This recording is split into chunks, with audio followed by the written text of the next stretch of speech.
Steady now.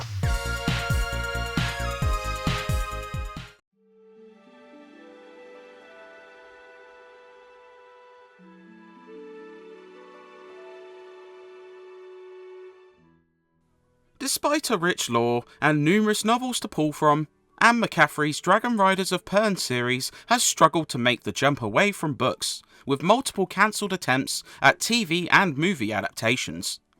However, in the gaming space, the world has fared slightly better, though surprisingly, Pern still only has 2 video games to its name.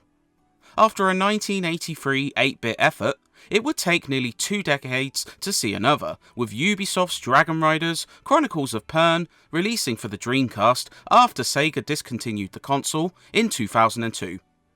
Ubi Studios UK would have plenty to work with, and adapting the sci-fi fantasy world into an adventure game certainly seems logical. Unfortunately, this game shows perhaps there is a good reason the world has been left untouched by the game industry since.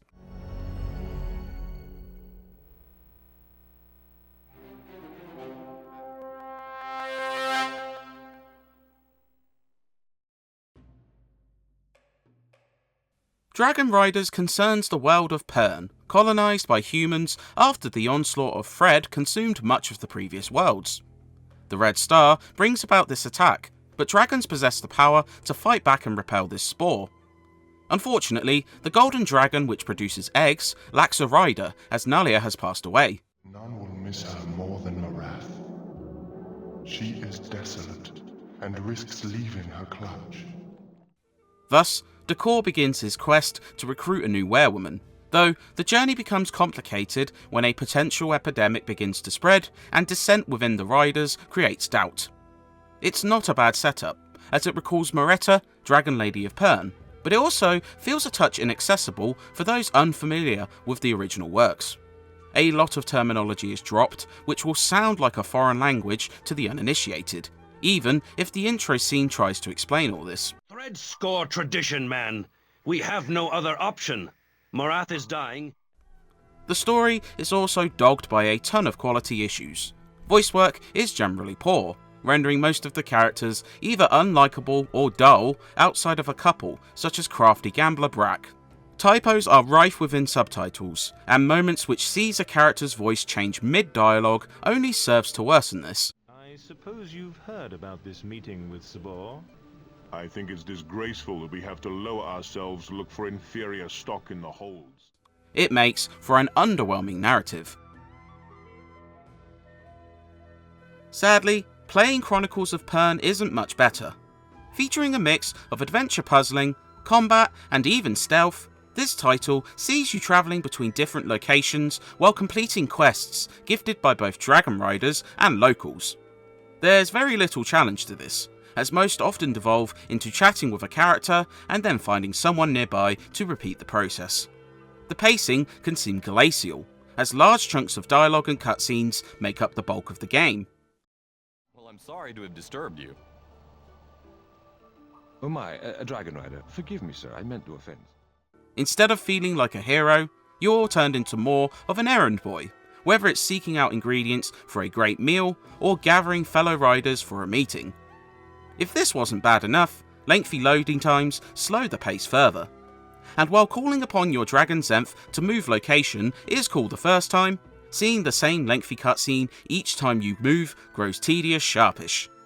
There's also some odd design choices, such as preventing you from seeing your active quests until you get a journal, and even that proves very cumbersome to navigate. Oh, you found my journal, and I went and had a new one made. Crack dust! Well, I've no use for this new one now. You may as well have it. It doesn't help that every action in this game feels cumbersome to execute. Moving Decor around the environment is done with tank controls, which can make lining up with interactable objects tricky.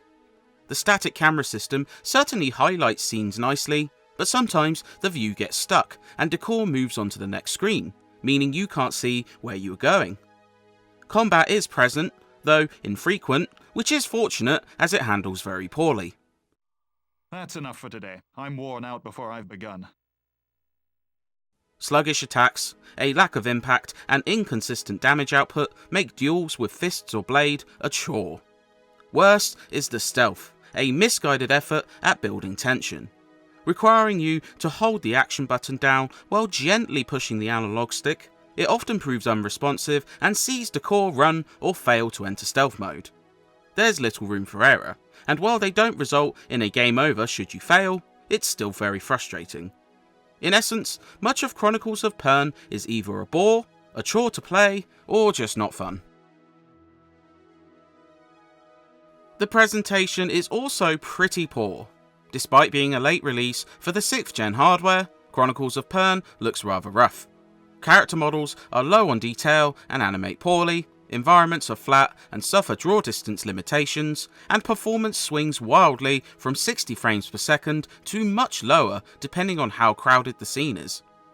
Bugs such as mouths failing to move during cutscenes only make things worse. The sound is mostly bad too, with ropey voice work and flat sound effects, such as weak sword strikes.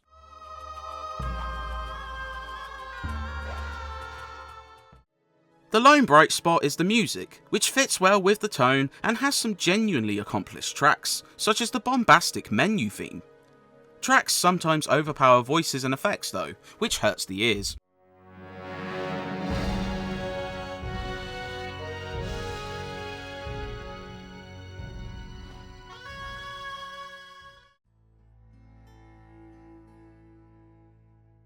If, somehow, you can stomach all the flaws, this Dragon Riders game at least isn't short. There's a large number of quests available, some of which aren't necessary to reaching the story's end. Even seeking out all the werewomen isn't needed, with 10 altogether to find for those who wish. Collectibles may incentivize a thorough look, such as the relics which can be used to upgrade your weapons. You could spend close to 20 hours here, though whether most will make it that far is questionable due to the myriad of issues present. Dragon Riders Chronicles of Pern proves a bad time all around, doing a disservice to the deep source material it adapts. An underwhelming story, woeful gameplay, and poor presentation ensure this sits close to the bottom of the barrel of adventure games on the Dreamcast, feeling incredibly dated despite releasing late in the console's life. The worst crime this game commits is simple: it's really boring. It starts slowly and never shifts up into a higher gear, and consequently, it's hard to recommend this adventure unless you have a strong attachment to dragons. Even then, it's likely not worth the trudge. Good. I will communicate all the other riders' destinations via Yugoth to your dragons. Clear skies and fair weather.